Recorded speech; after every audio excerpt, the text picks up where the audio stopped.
everybody. It's August 19th, 2018, and it's your episode 160 of At Percussion. I'm your host, Casey Cangelosi, and we have a full house of co-hosts today, starting with Laurel Black. Hi. And Megan Arns is here. Hello. And joining us as a guest co-host again is Brian Nosny. What's up, Brian? Hey, hello. Brian, how about a quick LaCroix meme? Oh, let's see. Let's see. We'll go with one of those ones. I gotta find a better one. LaCroix tastes like the only soft drink they'd allow in a dystopian future where no one is allowed to have emotions. Oh, That's good. That's good. Okay, we'll get more of those along the way. If anybody feels like a LaCroix meme, just ask Brian. I like LaCroix. It's good. I know. No, I like it too. But these are just really, really funny. Also here is Ben Charles. What's up, Ben? I do not like LaCroix. That's what's up. Oh, do you not? Okay. It's so good. Oh, it's These like memes fine, are for you. These are really fun. You know, Brian, why don't you just give us one more since we're. Let me find. Okay. This is a little bit disgusting one. Sorry. LaCroix tastes like someone ate a fruit salad and then burped into your water bottle. Sorry. It was just the next one on the list. I'm sorry. It's all right. You do your job. You're just doing the job you're asked to do. It's quite right. Well, you guys, before I introduce our fantastic guest, I have a little sound segment just to kind of, introduce the sad news that happened in the music world this week. So if you know what this sound is, please let us know.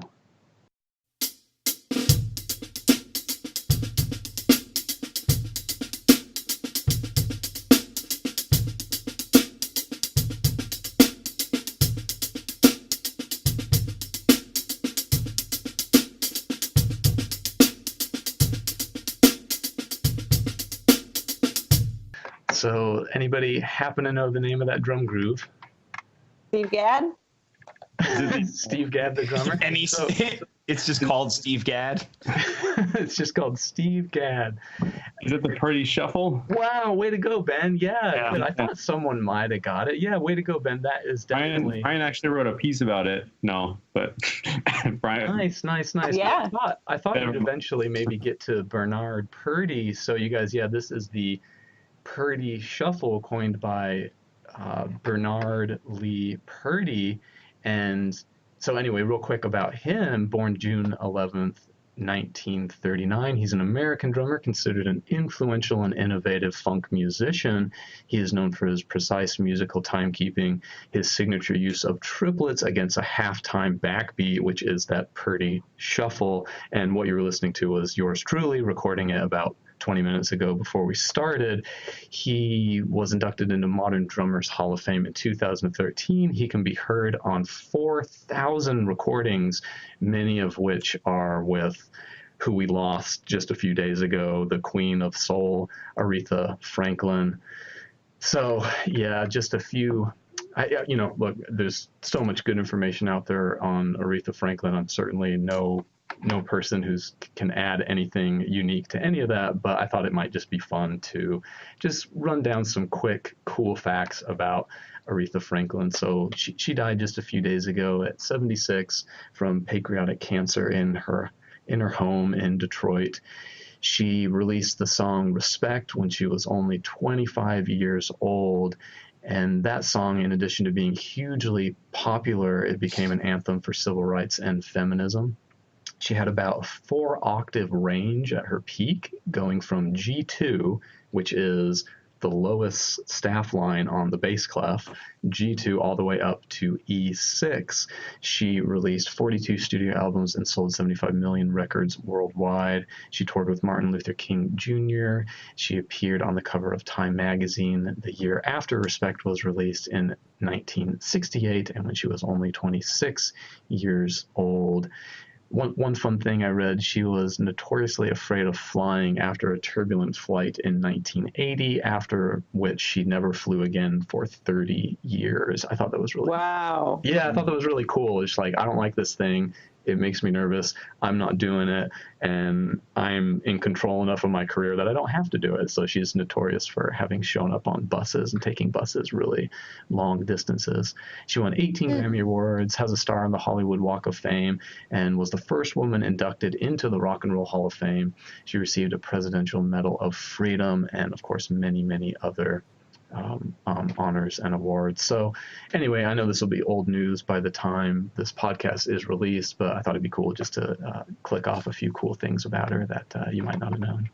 In addition to that business about her not flying, I also read about how even when she was extremely established in her career, she always demanded she had to be paid in cash at the venue, I think before she went on, because she had gotten ripped off so many times. And so, yeah, they would have like an armed guard that they would hand the cash off to. And yeah, that's crazy. I mean, but you know, we've all been screwed over in gigs. We know how that goes. So one other thing about Aretha, random thing, is the fact that her first album, I believe, was cut in Alabama at Fame Studios up in Muscle Shoals, which is a famous recording studio.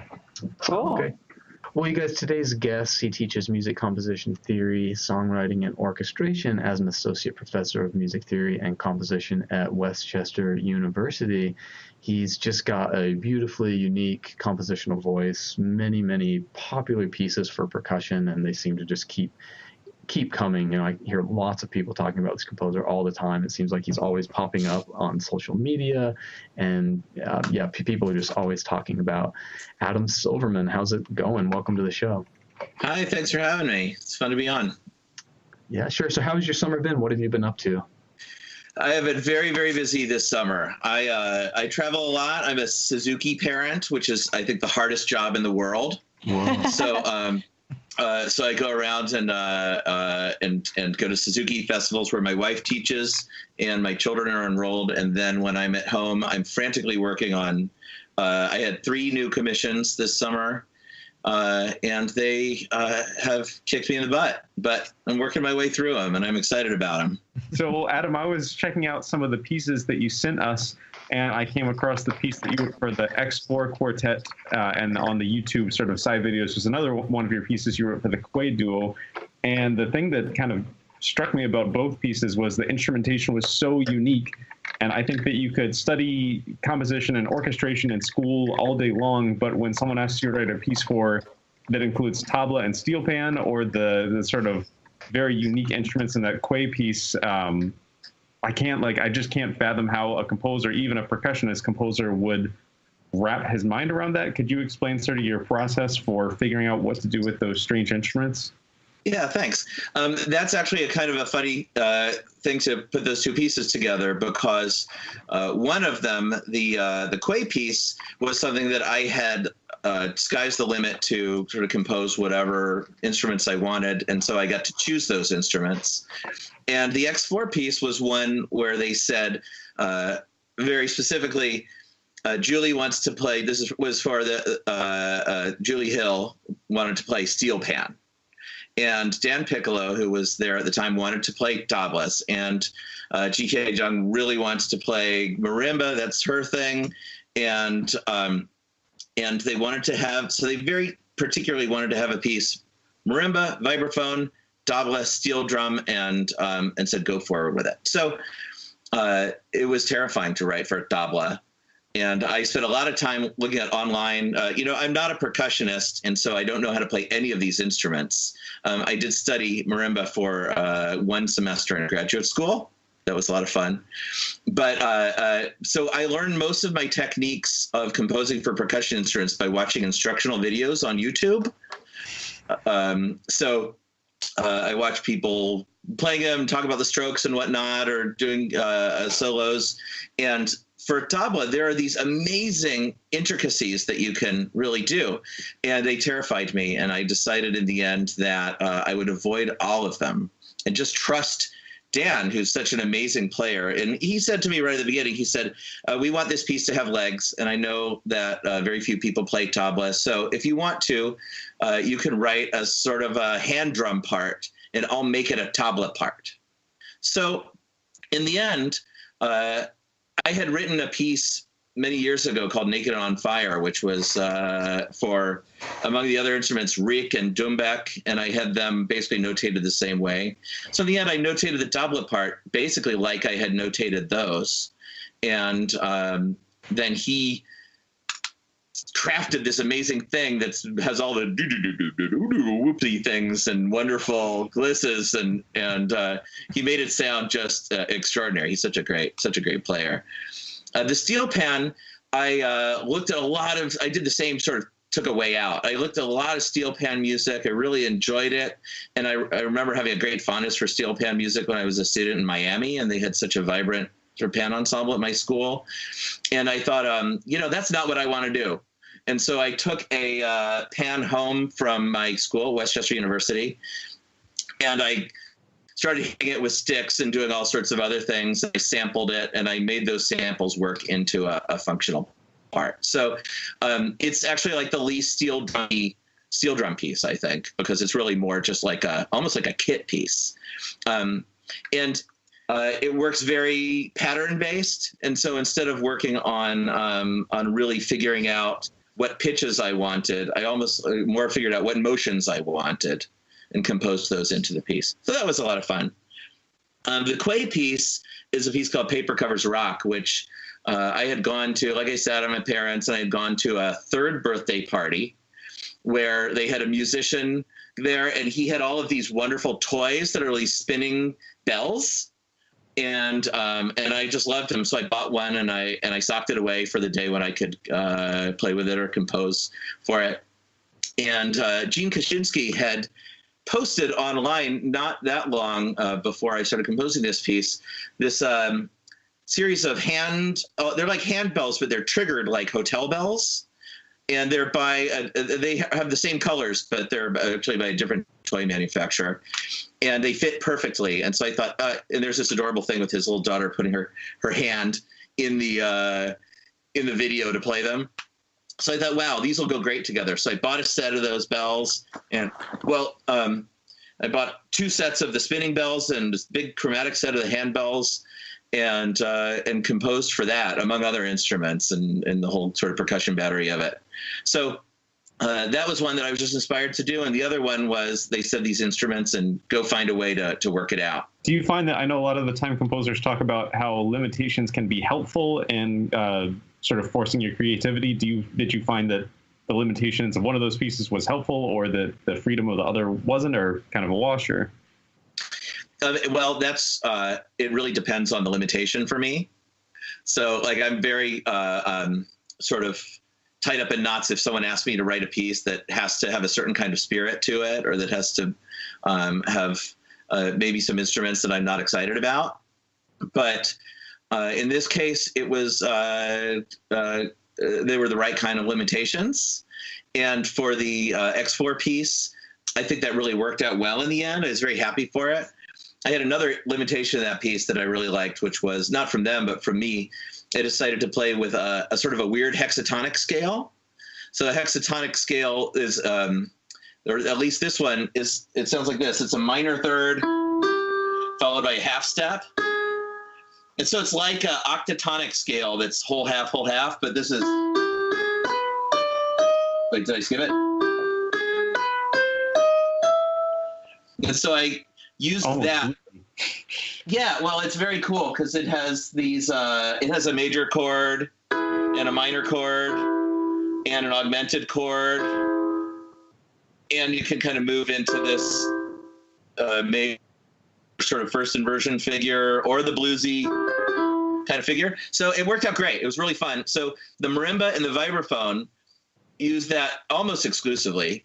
And the steel drum harmonizes with it in a way that's comfortable for the playing of the hands.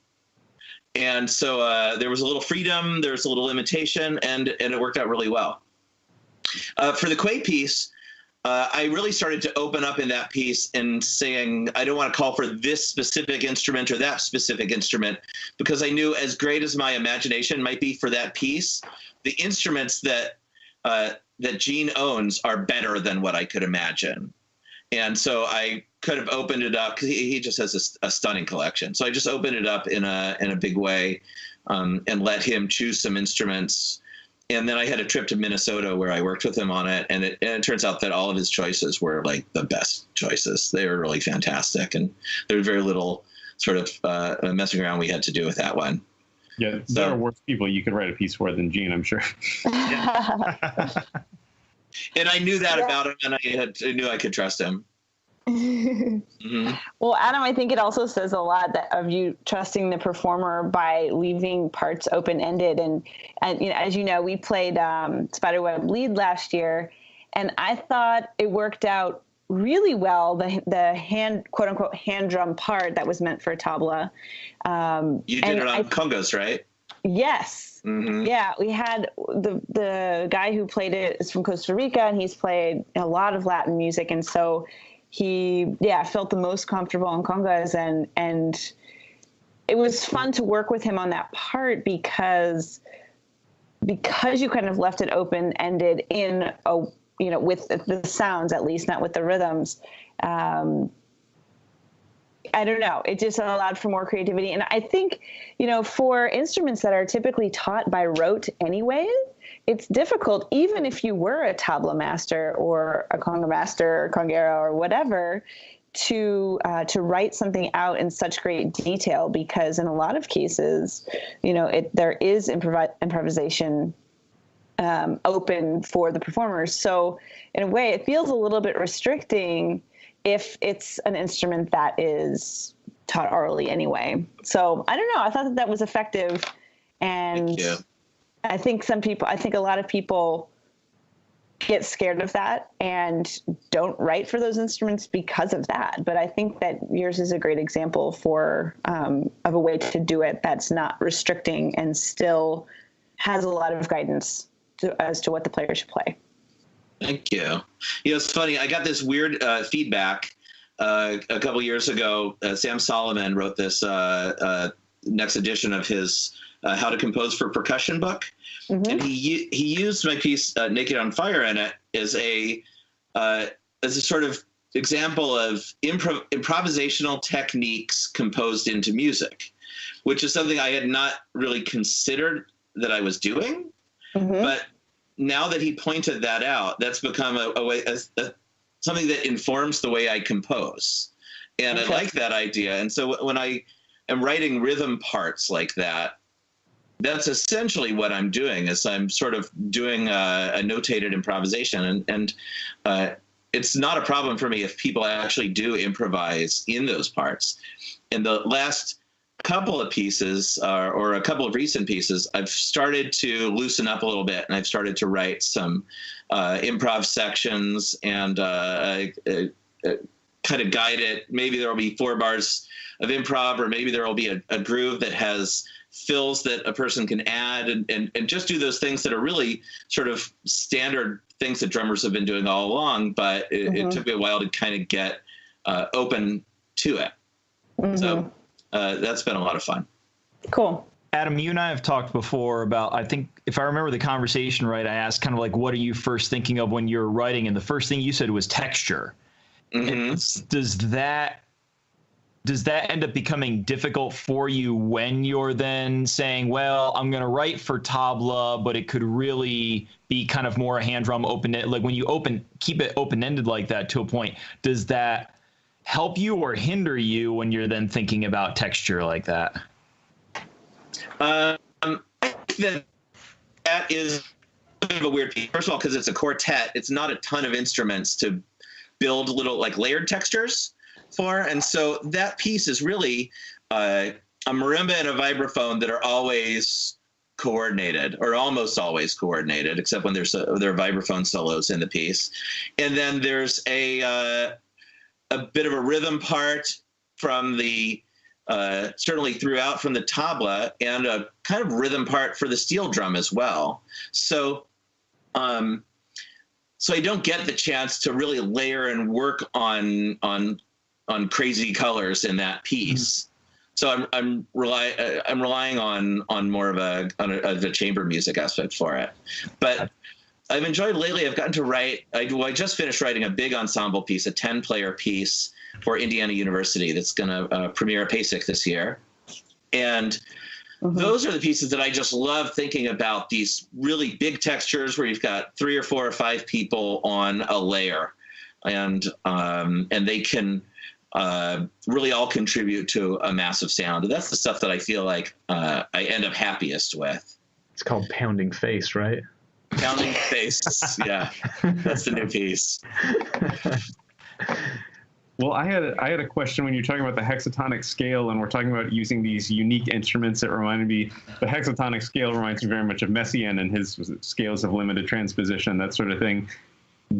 I guess my question is, like, what would you do if someone wanted you to write a piece that used non-Western scales, like something that had, very, quarter tones, hairy parch instruments, something like that? Would you still approach them as a regular scale? And what would be your vibe toward that? Well, you're asking the right guy for that. I started out, when I was an undergraduate, I became very, very interested in microtonality, especially just intonation microtonality. And I went to study, you mentioned Harry Parch. I actually went after college, before graduate school, to study with a master of that music, and a guy named Ben Johnston, who was a student of Harry Parch's, basically maybe the only student of Harry Parch's. He's the one that has a piece called Knocking Piece, right? Right. Yeah. Percussion is no knocking piece. It's hard, right? It's a kind of cage level bonkers mathematical piece almost. But what Ben Johnston did primarily for his career was write music that is in just intonation, perfect tune ratios. He developed a notation to write this stuff, and he used things like the 7th harmonic, the 11th harmonic, the 13th harmonic as just basic units of the music. He went way higher than that, actually. And when I studied with him, I started doing that, and I wrote a string quartet that was on this flexible just intonation scale. And I wrote, a handful of pieces that were difficult to perform from people who had to learn that kind of style and learn how to listen differently. And I loved it. It was fascinating. And in the end, what I found was it was an extremely unfriendly way to be a musician. Like, to be a composer and to go into the room and say, you know what I want you to do? I want you to learn a new kind of notation and learn a new way to listen. And I'm going to have to teach you a lot about how to play music before you play this thing. And then what does the performer do is they're completely hamstrung, usually, by the demands of this music, that they can't just be the great musicians that they are. So in the end, what I did was say that was a fun thing to do for a while, and I'm going to kind of give it up. I did actually go hear the Harry Parch Ensemble last year, the West Coast Parch Ensemble. I guess they're both West Coast Parch Ensembles now. The California Parch Ensemble, and had a nice offer from the director of that group, a guy named John Schneider, to compose a piece for them. And if you had asked me 30 years ago, like, would I ever turn down an offer to write for the Parch Ensemble, it would have been bonkers, but it would have just boggled my mind. But in the end, I decided, that was just not something that I am sort of capable of participating in right now. Is that just the time, the time that you would need to get back in that mindset? Well, I know how to do it. I know what the instruments do, and I know how all the pitches are laid out on his instruments. I actually have charts and tables. When I was a student, I actually transcribed a lot of his music into Ben Johnston's notation so that you could read it as pitches instead of as tablature. Whew. And talk about like crazy hours of labor. But I loved it, and it was fantastic. And I transcribed some of his music for string quartet, and I think it's possible the Kronos Quartet actually played one of those pieces at one time. But it just goes back to my feeling of writing that music isn't a way of engaging a musical community. It's really just a way of making one piece.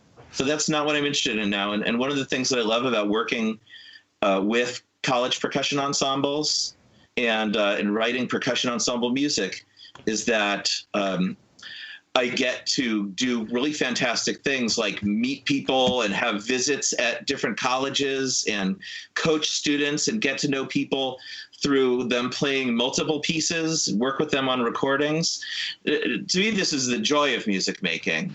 And it's something that is impossible when you're writing for a piece like a harmonic canon or a bamboo marimba, or something that there only exists one of them. Mm-hmm. Not that writing for carousel bells of toys that people have to actually purchase or rent in order to play a piece is 100% there, but it's a much nicer way for me to feel like I'm engaging a community and doing music that is that gives back and is rewarding.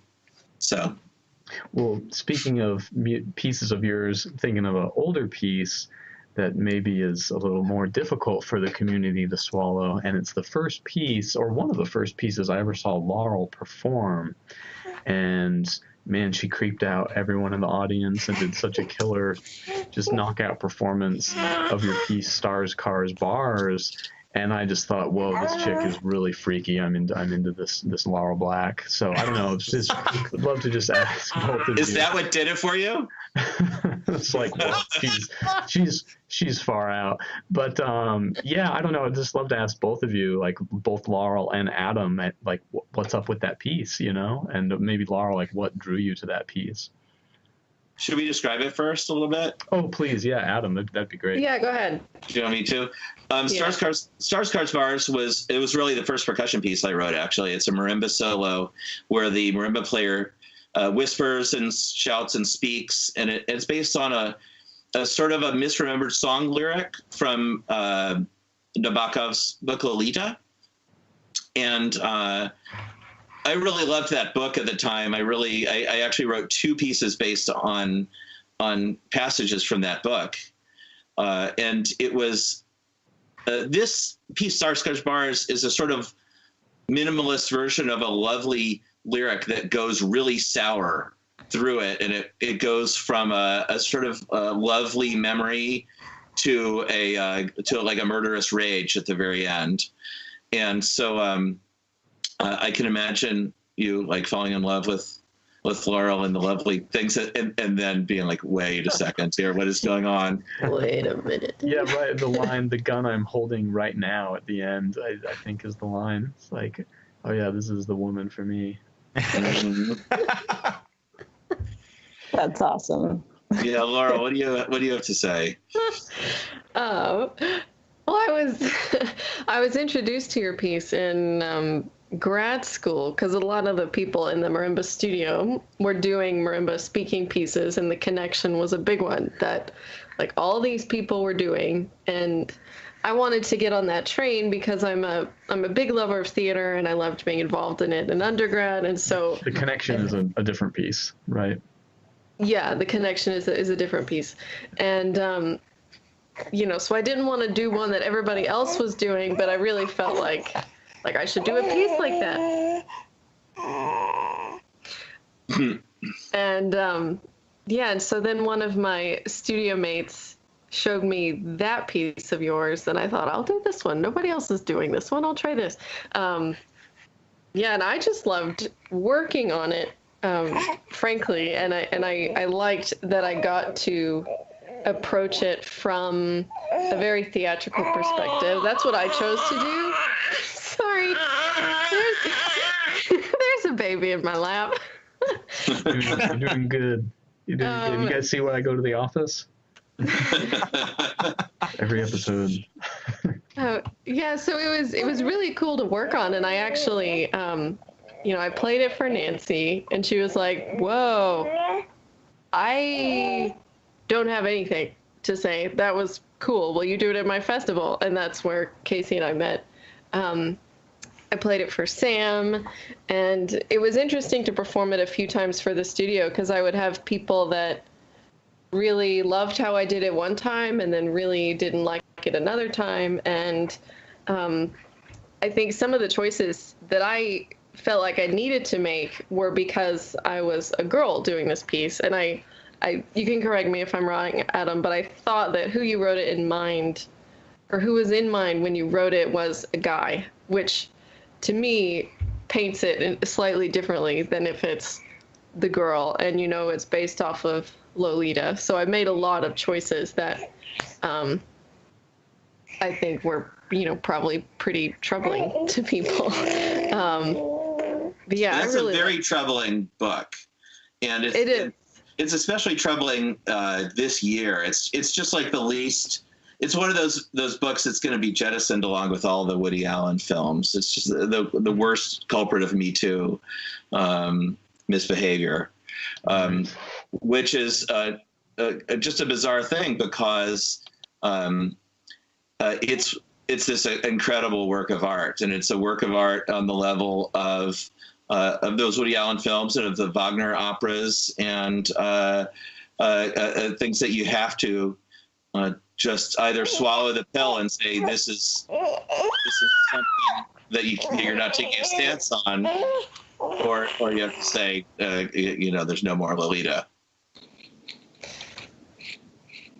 Something Laurel said about transforming the role, gender role, resonated with me because I recently did the same thing with that Diana McIntosh piece, All Too Consuming.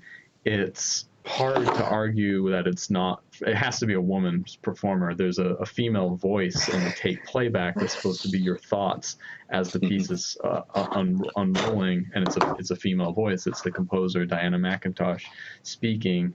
But it's I found it to be just like incredibly helpful to say like, okay, there's this extra challenge of doing this gender reversal, and the voice in my head has to be a female's thoughts, but I'm not trying to be a female.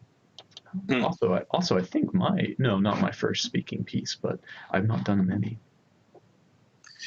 Well, I think it probably worked really great when you did it as a woman, and I think that it can totally work that way. And there's something probably like really wonderfully transformative about you doing that, especially because I think the idea of like murderous male aggression is something that is just very strange coming out of a woman's mouth, a woman's body, and that must have shocked the hell out of everyone. Oh yeah, no, it's very, very good. Well, you have some new solo pieces as well you're doing, right? Or that you're working on? Yeah, I have two new solos that are done and that I have not yet gotten to hear. So they're just kind of rolling out now. The first one was a piece for drum kit that I wrote for Michael Burrett to play. I think he should do that soon. That one's called Nightmare Machine, and that one is going to be a real oddity. It's he wanted a piece with electronic soundtrack, essentially electronic accompaniment track, and it I don't work that way. I've not done something like that before. So what I did was thought of the best sounds that I could make really good audio from, which I have a sort of contact library that includes really great retro synth and analog keyboard sounds. Those are way more effective than, for instance, having a computer play something that sounds like a violin or sounds like a real instrument. So I used those samples and I layered them and I made a whole thing that was a fully composed, really, really rockin' drum kit part with this very prog rock sounding electronic accompaniment. And hopefully he'll really groove on that. I think he's going to probably do it towards the beginning of next year. So we'll hear that soon. The other one is a piece called Downtown is the Battery, which is for a sort of a weird kind of a drum kit. It's actually not a drum kit that is very specifically instrumented, like talking about opening it up to different options. It has instruments called for like dull thuds, pings, and sort of like dull, mid, and high thuds, a little different things. Like the idea is that you're playing on things that are completely resonant, like buckets and books, and then you amplify them and play it through like a beautiful reverb or something like that. So it sounds like it's made in a big big empty space. And I'm looking forward to hearing that. There are a couple people who are working on it, and hopefully that'll come out soon on SoundCloud or on a CD or something like that. But I'm excited about that piece coming up too. That's just a real open-ended instrument piece, but that has very, very specifically notated rhythm parts, which are on this series of metric modulations. And so there's a sort of foot cabasa pedal that keeps a consistent sort of chicka, chicka, chicka, chicka for a lot of the piece.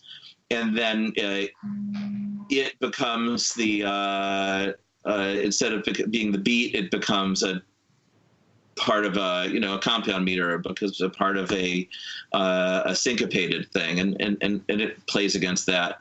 A lot like what you do actually with metronomes and things like that, Casey, where it has a steady thing and you're changing the pulse around it. Hear that, guys? I'm part of the wave. The wave. Hey, well, you mentioned for Nightmare Machine, you mentioned prog rock-esque or influence. Just wondering, like, what do you have specific prog rock influences? And then I was going to ask Brian Nosny to tell me his favorite Dream Theater album, because I know he. I'm not a huge prog rock fan. It's really funny.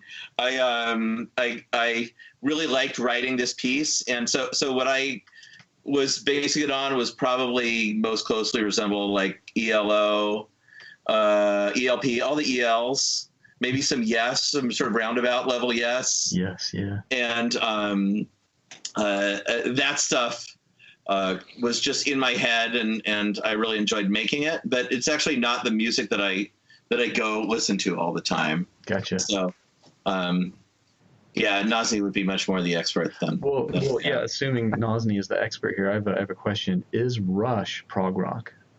Oh yeah. Okay, just checking. Because sometimes people tell me no, and I think, what are you talking about? No, it's totally prog rock. No, they would be. There's a whole like new set of classifications within this. So I think they would technically be in what's called proto-prog, so like that original wave of progressive rock with like Yes and ELP and stuff like that. But are they just part of the lineage? Like Rush and okay, favorite Dream Theater album. Images and Words, just their first major commercial release, because after that Kevin Moore left and it just completely changed. Although Awake, their second one, is it's so close. That's the correct answer. Is Awake. Is Awake, yeah. Let's talk about Game of Thrones some. We certainly can. Adam, just so you know, I've tried for years to get this crowd to talk about Game of Thrones, and they shoot me down every time. It's almost like they get together. There's a whole episode out there. There is, yeah. For all the hardcore fans, you can find a bootleg online somewhere. That's true. There is the long lost episode of myself, Tracy Wiggins, Brian Nosny, and this is, by the way, not a joke. This actually exists. No, yeah, this is no joke. Yeah. I cut it because I sounded like an idiot, but 160 episodes. You got to find something to talk about. Yeah. It's true. Megan, I think you have a real question there, something of relevance and importance. Yeah, sure. I just wanted to ask Adam, and I think I know the answer because I've heard I've been familiar with your music for a long time now through John Parks, and I'm just wondering if you could, since you're not a percussionist, how did you start composing for percussion, and like how did you get interested in our community, and like when did that start? I'm just curious of the story. Yeah, thank you. John Parks is a huge part of that. But when I composed Stars, Cars, Bars, I wrote that for I was in graduate school, and I had this amazing department where I was at Yale, and Bob Van Cise had started teaching there just sort of while I was there, and he brought all of these people who are now they're like becoming sort of luminaries in the community. It's really, really stunning. It was the early people, the early incarnation of Percussion, and Eduardo Leandro is one of my friends there. Paul Fedul is the person I wrote Stars, Cars, Bars for, and really, really like just a stunning community of percussionists who don't tell all the other people at Yale that I said this, but they were the friendliest people there. They're the people who were willing to do new music and the people who were willing to hang out outside of the the usual sort of practice room situation. So they were great. I shouldn't forget Tim Feeney was one of the great friends there. These are like my sort of childhood friends almost. But so we started writing for Percussion, me and my friends, and that piece, Stars, Cars, Bars, sort of rolled around a little bit, and a couple years later, Paul Fadul again asked me if I could write a piece for his percussion quartet, which was something I didn't have any time for, and I almost blew it off. It became one of my most important pieces to building a career for me, which was a piece called Quick Blood. Mm-hmm. I wrote that for his percussion quartet, which also just had amazing people in it. It was Cynthia Ye and Matt Strauss and Paul, and it was just like these people who went on to do amazing things. Mm-hmm. So Quick Blood had a performance every couple of years for a while, for maybe a decade. And eventually I was somehow contacted by John Parks, who said to me, we want to do Quick Blood here at Florida State, and I've just bought a couple of microphones, and I want to learn how to use the microphone, which was a sweet thing for him to contact me and say, we want to record the piece and do the little thing that composers do now as a matter of course, which is exchange MP3s long distance, and he'll send me a rehearsal recording and I'll get to coach it. He wound up taking that microphone thing extremely seriously and basically made I don't know what you're talking about. Yeah, this huge career out of it's gone into video now, and it's just I was so lucky in a couple ways. One is I was so lucky to connect with a musician who wants to do the piece and make these beautiful recordings, mm-hmm. but also just and to connect with someone like him who he's so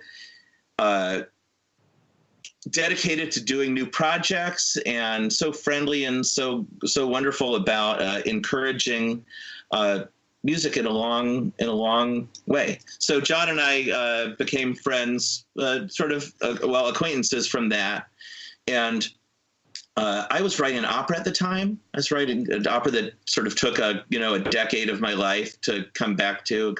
And eventually I said, well, I just got to finish this thing. And I tabled all other projects. And when I finished it, I didn't have anything to compose. It's just done. And so I thought, well, you know what? Maybe I could compose a piece for percussion and ask John to do it. So I contacted him and I said, you know what, I'd like to write you a new piece. Would you let me do that? And he said, well, we have a CD. I'm making a CD soon, and so if you compose a piece, we'll put it on the CD, which I thought was really like a great thing. And he was this the first person who I had that conversation with about like what instruments do you want to use? How many players should it be? And it was sort of the sky's the limit. Really amazing. Mm-hmm. And so I wrote him a piece called Gasoline Rainbow. And then a couple of years later, he contacted me, said, well, our group won the chance to play at PASIC. We write a piece for that. And I wrote him another sextet, the Naked on Fire sextet. And over the years, it's just been one thing after another.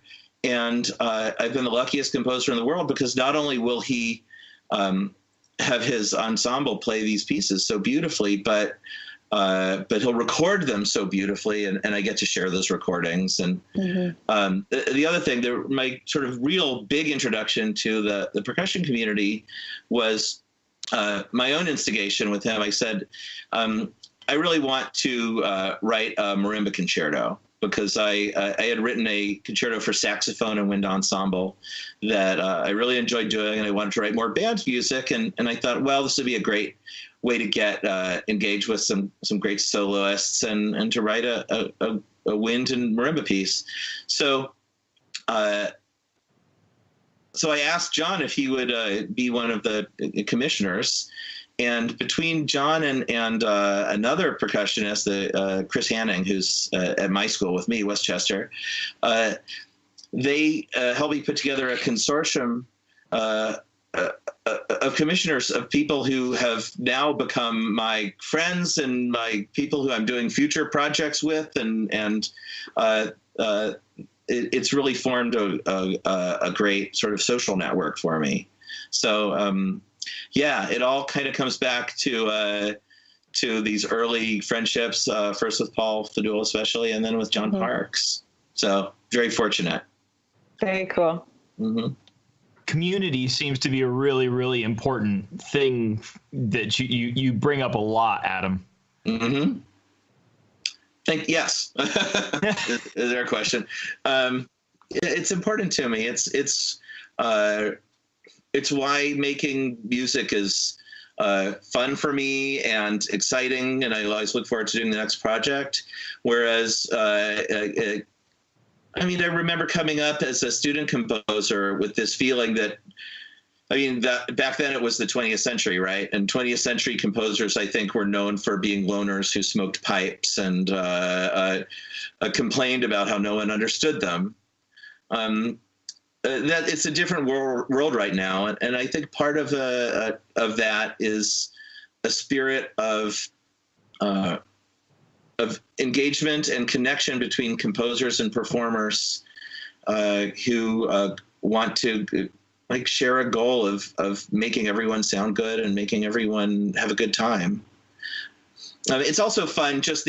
One of the things about percussion music that's so strong is the fact that it is really strongly based at colleges. And I haven't gone so much into the high school and middle school world of percussion, but when you're working with college students, there's this wonderful technical level that people have now. It's just like stunning. So the performances can be very good, certainly better even than a lot of professional performances that maybe don't have the same level of preparation. Mm-hmm. And music gets to be done a lot because there's a freakish amount of wonderful percussion departments in the country, in the world. And so people like to share music and talk about what they've done, and so it gets around. And then what I'm seeing now, having composed percussion music for more than 10 or 15 years, is the students who played the music, especially the graduate students at Florida State or wherever, they're out getting jobs and programming music and running their own ensembles. And so there's a wonderful sense of feeding into a culture through people becoming teachers and sharing with their students. Yeah, and two of those people just commissioned you to write a double concerto, right? Indeed. Can you tell us about the Rule of 5? Yeah, you want tips because you're playing it in February. Yeah, exactly. The Rule of 5 was commissioned by Luis Rivera and Justin Alexander, who were both at Florida State. I don't know if they were both there when I composed Naked on Fire. I assume that Justin was certainly there. I guess Luis was in the ensemble. Yeah, Luis played the maraca part, I think. He was the maracist, and I was just very lucky. They talked to me the last time I was at PASIC, which was for the premiere of a piece I had written for Troy University, for Nazi's school, called The Cruel Waters. They asked me, they said, we want to have a concerto for our duo, and we'll put together a consortium with some fine players. And they had certain kind of restrictions, like they wanted to have a piece that allowed them to play instruments that they really featured. Justin particularly wanted a part for shakeré, and I ended up writing them a piece that was really open in a lot of ways. Like instead of just having like a shakeré solo in it, I have these solos that sort of describe, I want something that's an instrument that you can it's like an unpitched instrument that you can get 5 or 6 pitches out of, or something that is a set of drums or a set of ringing, clacking metal instruments. But so there's a hardware store visit that is required to play this piece. And there's a little, there's a lot of choices that can be done. And there's a lot of instruments on stage, but it has a couple of crazy concerto solos that I think maybe haven't been done before. Like there's a sort of massive solo for Mark Tree, which I thought was fun. There was actually, I think I've taken out most of that music. That didn't work out too well. The piece starts out with the two players, the two soloists, unaccompanied, playing an entire movement, a short movement, of just for castanets. And that makes, I think, a really great beginning. It just focuses the attention close down towards the center of the stage. And the piece is in, I think, 5 movements or 6 movements that have a couple of solos and interspersed with the movements where they play with the large ensemble. And my goal for this piece was to try to write a piece where the wind ensemble doesn't just get all the melody while the percussion soloists sound like accompanists. And that's the biggest problem, I think, with percussion concertos, is that there's so much music that the soloists tend to play where they could really just be in the back of the band. So I did my best to avoid that and to really feature them sort of by minimizing the melodic action in the band and maximizing the focus on the integrated quality between the two soloists. So I hope it works out really well. They got to premiere the piece a couple times. It's been played a few times already and has a few performances coming up. And it's an exciting thing getting to hear people make their artistic choices in the framework of the piece that I composed. Mm-hmm. So I think as the piece is performed more and more, I'll probably want to refine it so that the solo parts are maybe less open in the end, but that feature the best choices that were made by the commissioning partners. And so that way everybody kind of gets to make their stamp on the piece, and it's a lasting stamp. Cool. Great.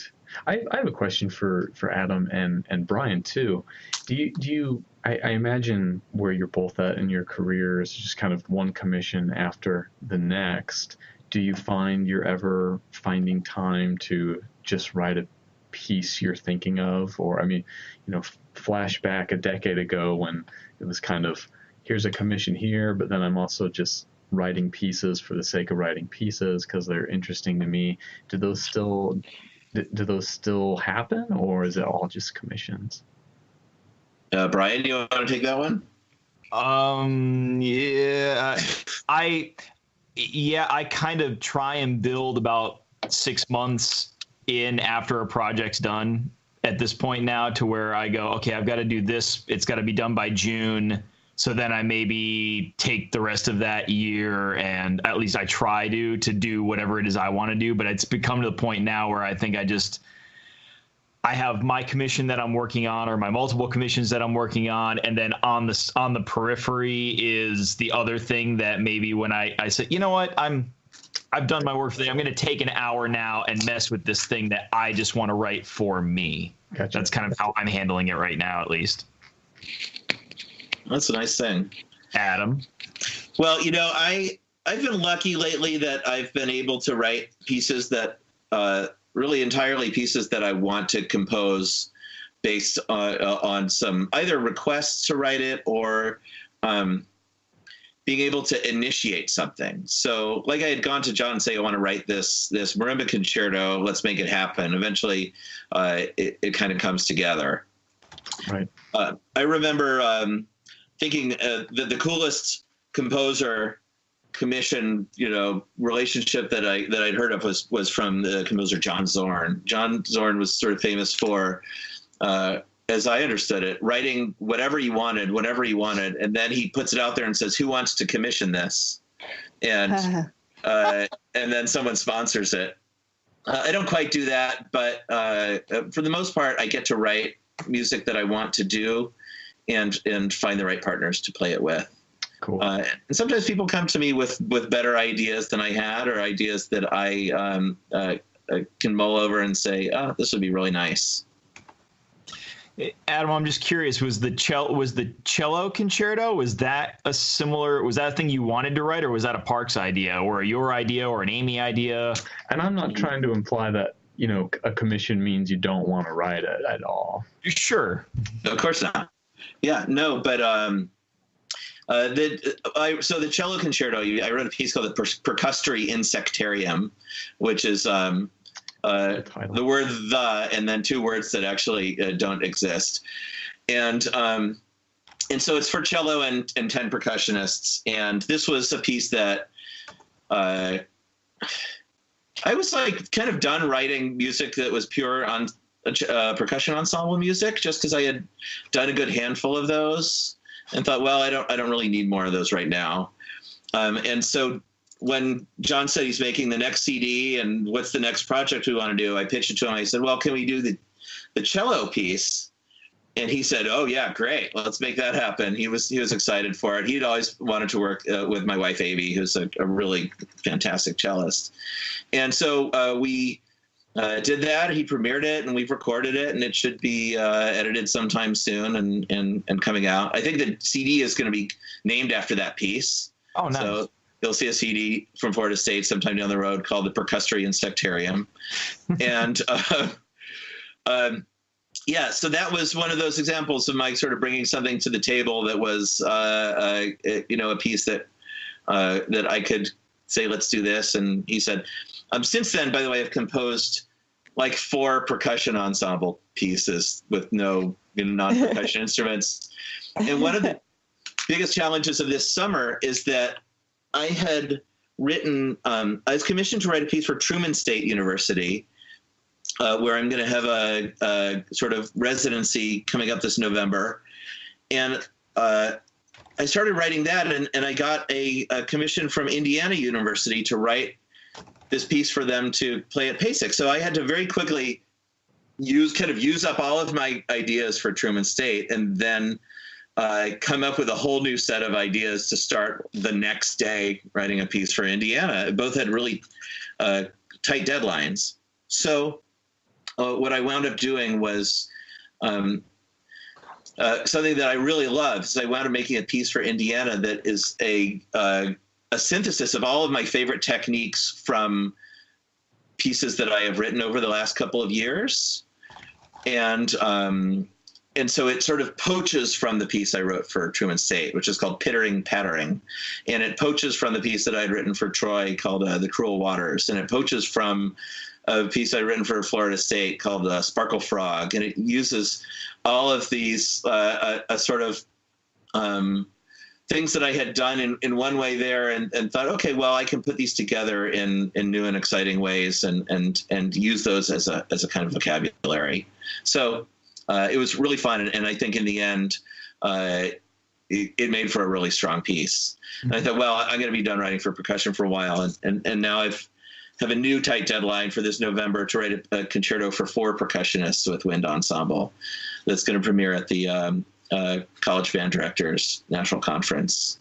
So again, coming right back in with the percussion instruments and band, and trying to find new and interesting things to do for that. Wow, very cool. It's great. Hey, so Meehan, I think you have a little something about the practice journal from Liquidrum. Yeah, well, don't worry, Adam. We are going to be practicing because Todd Meehan has come out with this new practice journal. He had a Kickstarter. How many of you guys has anyone picked up a copy of this yet or heard about it? I don't have mine yet. Yeah, I actually missed the boat on the Kickstarter because I was in Ghana, but I ordered one once it came out, and I just got it in the mail. So I thought I would just do a quick review on it. It's divided into 7 different sections that are important dates, planning assignments, practice and work, tallies, notes, and music. And I think it's cool because you might have remembered I reported on the bullet journal one time, and that's kind of my main method of organization. Right. But I'm going to give this a try, and I think it might be really cool because we talk on the podcast a lot about managing email, right, and balancing our time between practicing and doing all this administration that is often part of our jobs, right? So this middle section, I guess you can tell it was designed by someone who's doing both of those things. The main body of the journal is called Practice and Work. And I saw Todd had posted like an example on his Instagram, and he's got on there practice and stuff, but then also like email. So you can track how much time you're spending on that and maybe be able to balance it a little bit better if you're having a challenge with that. The other thing I kind of like that the composers might like is that there's a section for music, which is just blank staff paper at the end. And the subtitle of that section is Flesh Out Musical Ideas, Compositional Sketches, Licks, etc. So just kind of a place to jot down ideas as they come to you. And then finally, there's a section called Tallies, where you can kind of tally up how much time you're spending on things. I would think in the goal of figuring out, how you need to readjust things, whether that be practicing email, working out, or whatever you want to be a part of your daily life. And there's places where you can kind of check or write how many hours you're spending and for each day. So I think that's kind of cool too, to see how much you're getting done on the weekend versus during certain days of the week. And also the section I like is that there's an important dates section and planning section where you can kind of put in where your recitals, auditions, all those things are. So I just sent the link to my students this semester. I'm not requiring them to buy it, but strongly suggesting that it might be a good thing to check out to get more organized. So I'll let you guys know after I'm a few weeks in, but looks promising.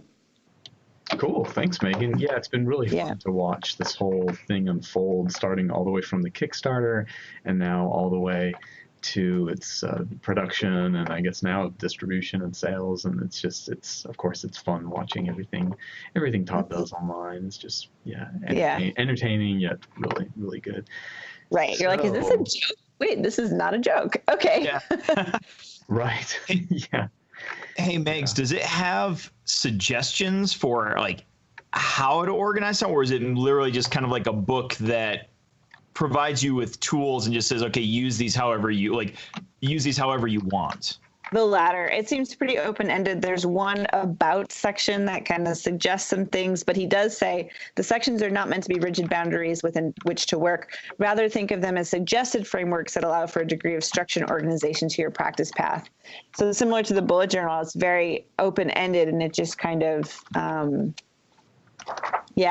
mean, for example, in the main section, practice and work, there are, for each day, there are blanks for times, to-dos, material practice, and then reflection on that. So that's all. So I guess it's structured. It's definitely more structured than a bullet journal, but there's not information about how to structure your practice routine or something. It's more of a blank canvas for that. Right. Gotcha. Or place to log. Yeah. Very cool. Well, you guys know what down means. Yay! Thanks, Megan. Yeah, so speed trivia time. The score is Ben and Megan are tied, and Laurel is up by 2. Oh, shoot, but she had to leave the room. I'll play for Laurel. That strategically happened. Okay. Yeah, Laurel's at a severe disadvantage right now because she's got a baby in her hands and had to leave the room. Maybe I'll wait a minute. Okay, guys, so I've got a few questions for you, and here we go. So, wait, are we typing me? Oh, I've already got it typed. Ben! That's what I said. What happened? I know. I don't know what else. Got hit enter. The lag keeps getting screwed. You can tell you what. You can all type me and have it just ready to go. Exactly. Am I allowed to do this? You're totally allowed. You can steal. Yeah, Adam, you're more than welcome to steal these from my friends. All the Miami grads are thinking ahead.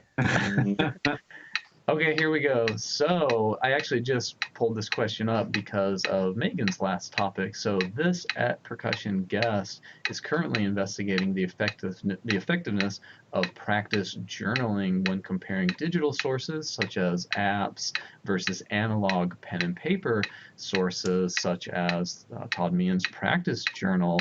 Who is this guest? I think Colin Hill Is actually James Doyle. Oh, Yeah, I would have also missed it. Yeah, maybe Colin. I know Colin Hill has done a lot with that, but James said he was going to look through and try to actually figure out with his various students what's the effectiveness of digital versus analog. Are these Jeopardy rules? Does that mean I have -1 now? Excuse me, what is -1? What is -1? That sounds like too many points of sophistication. It's hard enough as it is. I don't know if I can keep up with negative numbers as well. Okay, so next question. In Ghana and the Dagara culture, when a baby is born, there is a sign that the child is, quote, born to play the xylophone. What is that sign? If they come out of the mother's womb with their fists clenched. Yeah, nice. Yeah, so if you listen to Megan's interview with Jerome Balsab on episode 155, that is exactly right. Ben.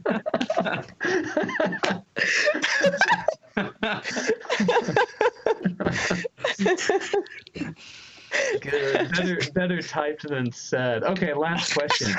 So, Brian, this was something from your episode. I pulled this up since you were going to be joining us today. So, when creating the first Xbox game console, the Microsoft company embedded hidden sounds within the hard drive to supposedly scare or at least tease any potential listeners or hackers that were going to dive into the hard drive and try to hack the system. It wanted to fool or tease them into thinking that this was the Xbox was a piece of otherworldly technology. From what federal agency did they acquire these spooky and mysterious sounds? NASA. Yeah, good. All right, so your -1 went to +1. That's a serious throwback. I know. Yeah, no good memory. Yeah. Okay, cool. Well, that's y'all's quiz for the day. Nice work. Good times. Yeah. Well, you guys, thanks so much for doing 160. And Adam Silverman, really great to have you on the show. Thanks for having me here. Okay, everybody, we will catch you next time. The next guest is the composer Jesse Marino. So we'll see you next week. Awesome. Bye. Bye. Bye. Bye, everybody.